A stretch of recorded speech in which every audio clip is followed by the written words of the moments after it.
What is going on, folks? I am Goat. Welcome back to Warframe. So I know I just said Helminth, but I'm going to wrap this up into multiple things.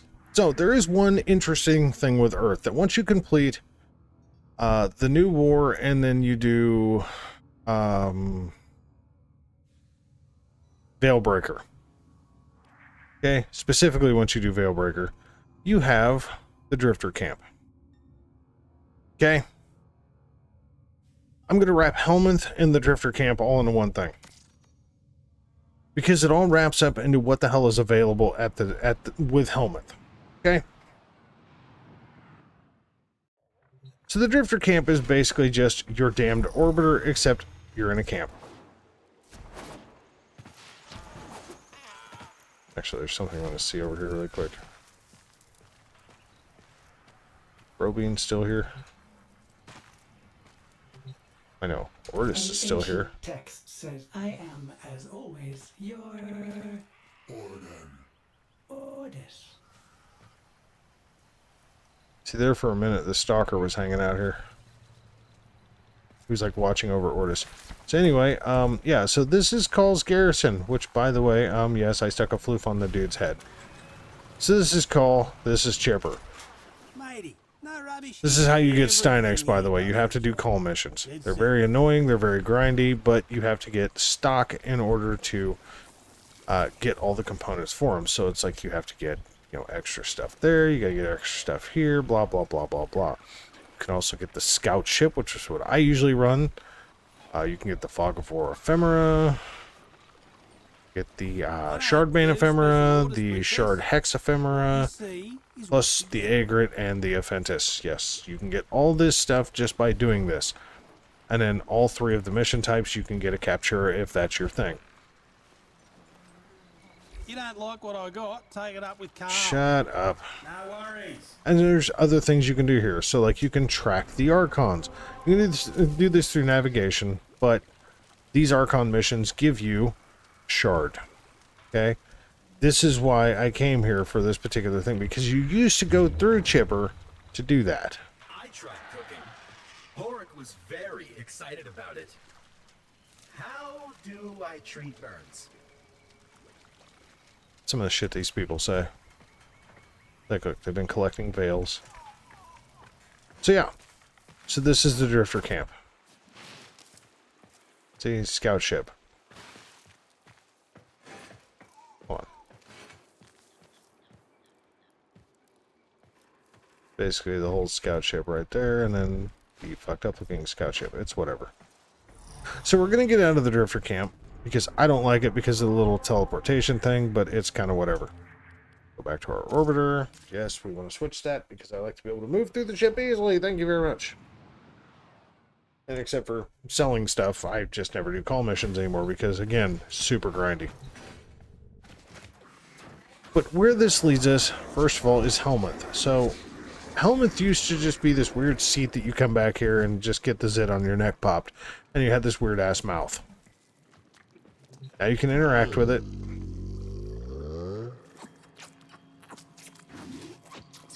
Isn't that creepy? Oh, check it out.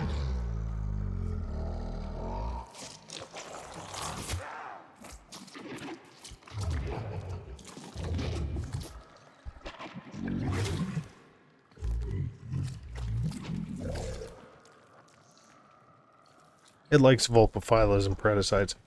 Anyway, so each one of these flowers represents a frame that you can feed to the big mouth, which technically you actually feed it to those weird vines right there. So these little bastards right here. But each one of these flowers is each one of the, I think, 53 fucking frames that are in the game at this point.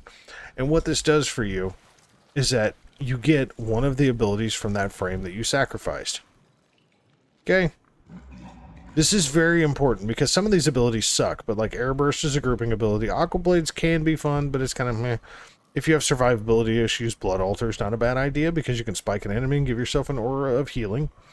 Breed Surge is a very good one. The Shinkra Pillar is, in my personal opinion, kind of useless. Especially when you're talking about using it on another frame other than Corvex. Coil Horizon is Here, look, let me throw a roly ball of electricity. It's not so good. Condemn is alright. Dark Verse is alright. Decoy, I mean, it's kind of how you play. Defy, I mean, here, you know, here, I'm going to make myself some armor. Good time. Desiccation, blinding, and opening up for finishers. Dispensary is hellaciously good if you have energy and health problems and ammo problems, especially energy. Eclipse, even though diminished, Eclipse still gives you damage reduction and boosted, you know, boosted function. Elemental wards, meh. Empower is pretty good. Now this is a Helminth ability, not a frame ability. This is basically, no matter what the hell you do, you get a 50% ability strength increase on your next cast. So you cast this, then you cast something else. So for example, Nezha with Warding Halo. Let's say you have 322% ability strength and not running Molt Augmented. Well, if you had 50, that's 372 ability strength, which means you get more Warding Halo and more damage multiplier, or absorption multiplier to boost your Warding Halo armor. Ensnare, another grouping ability from Korra, very good.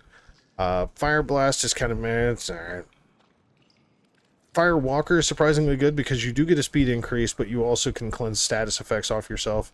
Fractured Blast is from Citrine, so you can get a increased health orb and energy orb drop. So it, again, kind of a, you know, utility function. Gloom, in my personal opinion, Gloom and Nourish are the most overused, and I am very bad about overusing Nourish because Nourish is really good, even diminished. But Gloom is one of those, this is the ultimate band-aid for a frame that has massive survivability problems. It does slow missions down, and it doesn't fix survivability, but basically it lifesteals from every enemy in the afflicted area that you kill, but it also slows everybody down. But it does draw energy constantly, so you have to be a little careful with it. Golden Instinct is alright. This is another Helminth one, but you gotta have some really, really, really good range. Because, like, if you have hellaciously good range, it's gonna really reach out and try to do some shit. But it finds one item. Well, that was good until the Parallax came out, and now you can just do, you know, an air support and hit anything within 150 meters, so it's fine. Infested Mobility, if you really, really, really want to get moving, I run that on Loki. It's fun as hell. Lycanth's Hunt is basically just like, excuse me. It's basically just like Citrine's Fractured Blast, but truthfully, Fractured Blast is so much better. Larva, another another grouping ability. Mind Control is, it's alright. Molt is, it's alright. I mean, like, if you're doing something that is a squish frame and you want to use Saren's Regenerative Molt, I could see it. Nourish, obviously, from Grendel, pretty good time. Ophanim Eyes. Now, this one is an interesting son of a bitch for certain frames. If you're using, like, a weapons platform frame and you've got just a chunk ability that you don't like. Because, basically, when you stare at an enemy, you apply a very small amount of heat procs, but you also reduce their armor. So it's an armor strip function. It's a good time. Pillage from Hildren, pretty damn good. Basically, if nothing else, you're building up overshields. Yeah, Radio Blind, CC, I mean, it's okay except for the fact that it doesn't work against overguarded enemies. Roar. This one is fucking great. Absolutely great. Unlike Nourish. Okay, we'll cover exactly with Nourish, okay? So Nourish gives you a 20% damage, okay? Which is fine, right? 20% damage. But it also gives you a specific 45% damage, viral damage increase. And it does give you a little energy multiplier, so if you're using Xeneric, it's very helpful. Roar, on the other hand, is just overall damage increase.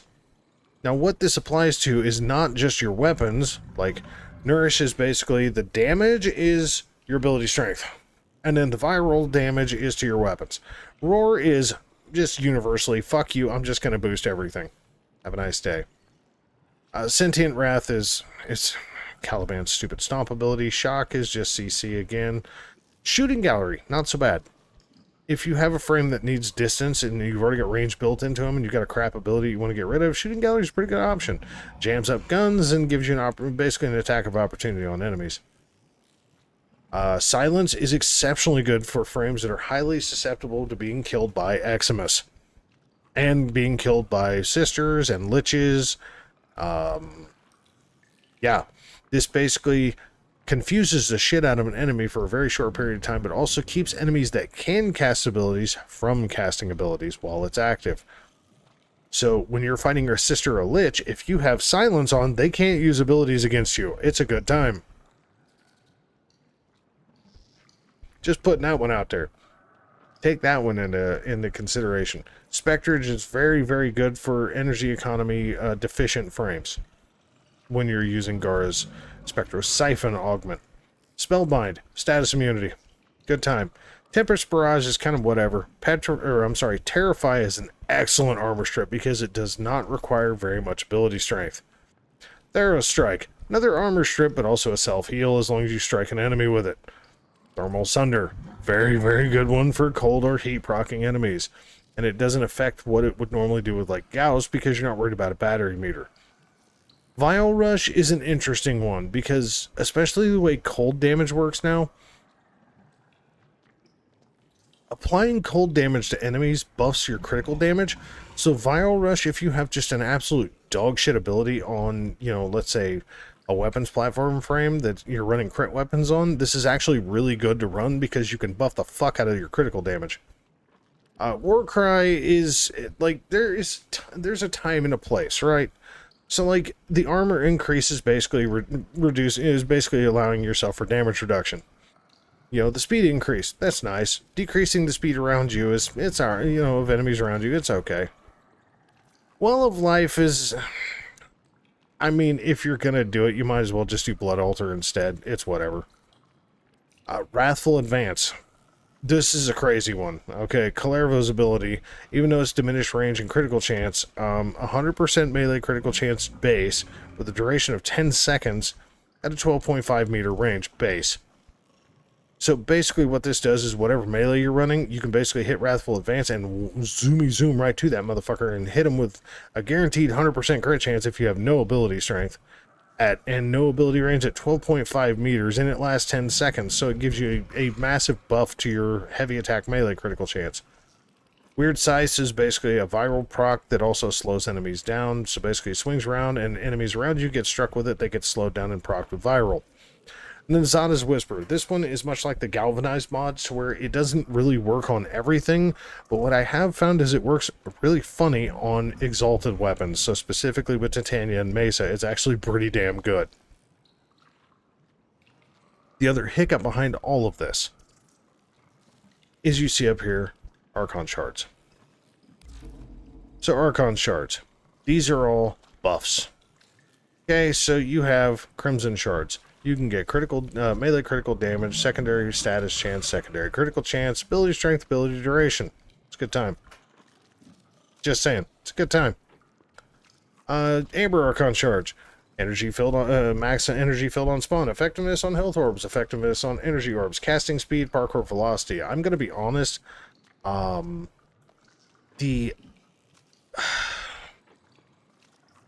really wish they would, you know, like change one of these around to allow for like specifically on Azure.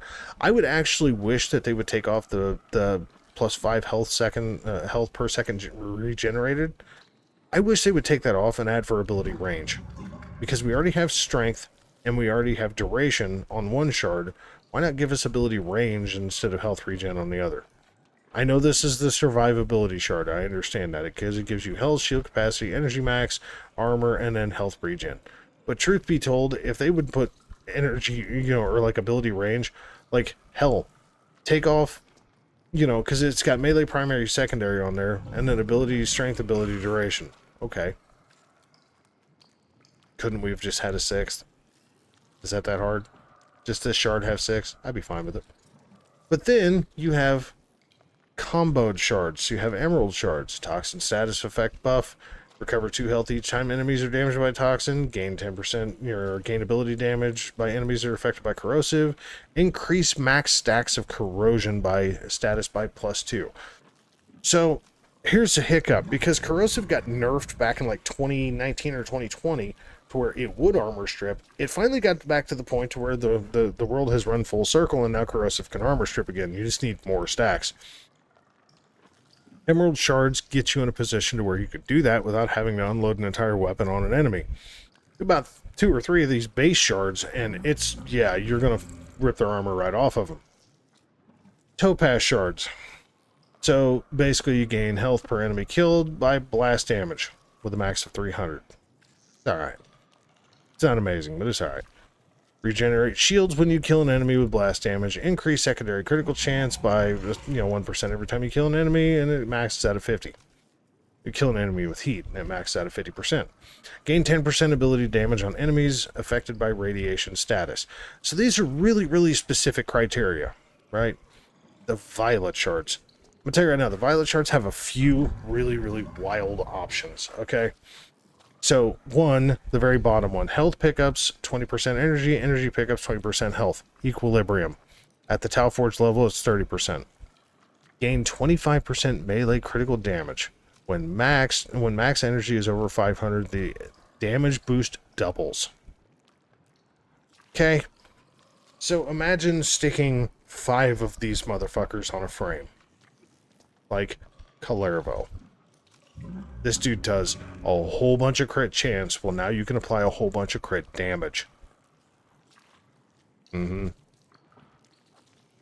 Or, the electrical stuff, which does function with something like Volt or like Gyre, or with Wisp or something like that. So, and the whole thing is like coalescent fusion. You can take a blue and a red, or a blue and a yellow, or a yellow and a red, and you can make those combo shards. Or if, like, for example, you have 3 crimsons, right?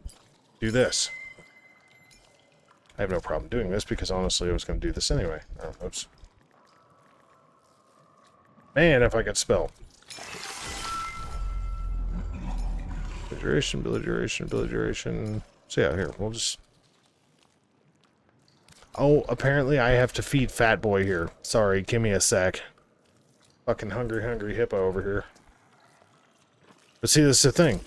This he's a greedy fuck, man. Like, he wants to eat all your goods. That's why it's insanely handy to constantly resource farm. Here, have some ISOs, buddy. See, remember the nav coordinates I was talking about earlier in the navigational chart? Now they are Helminth food. We like that. But every time you take an Archon shard off, it costs you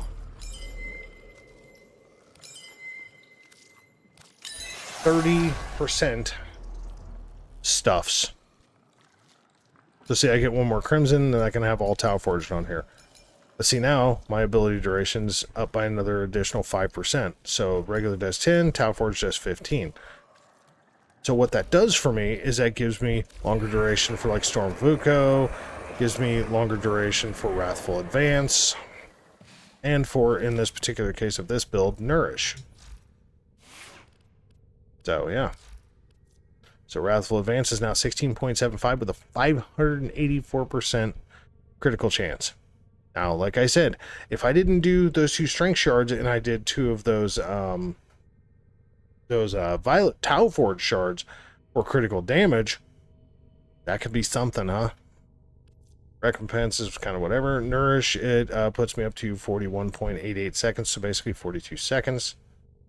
And then Storm Vuko, it's now at 25.13. So an additional 5 more percent, it's going to make it just all that much better. But like, if I go into here and I do buy Archon Shard, because thank God they have that. Hey, look at this. These are all the frames that I have 5 shards on.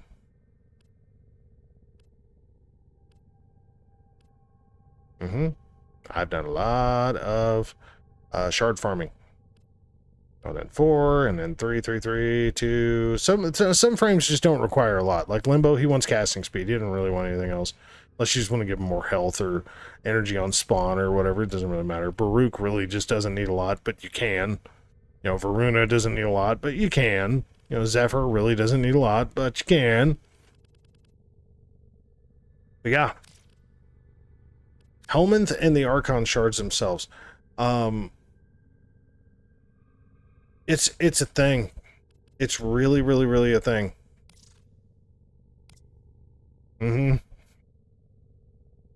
Yeah. Yeah, it's definitely a thing. So, that's what I got for you for now. So, folks, I want to thank you very much for watching. As always, we'll catch you in the next one, all right?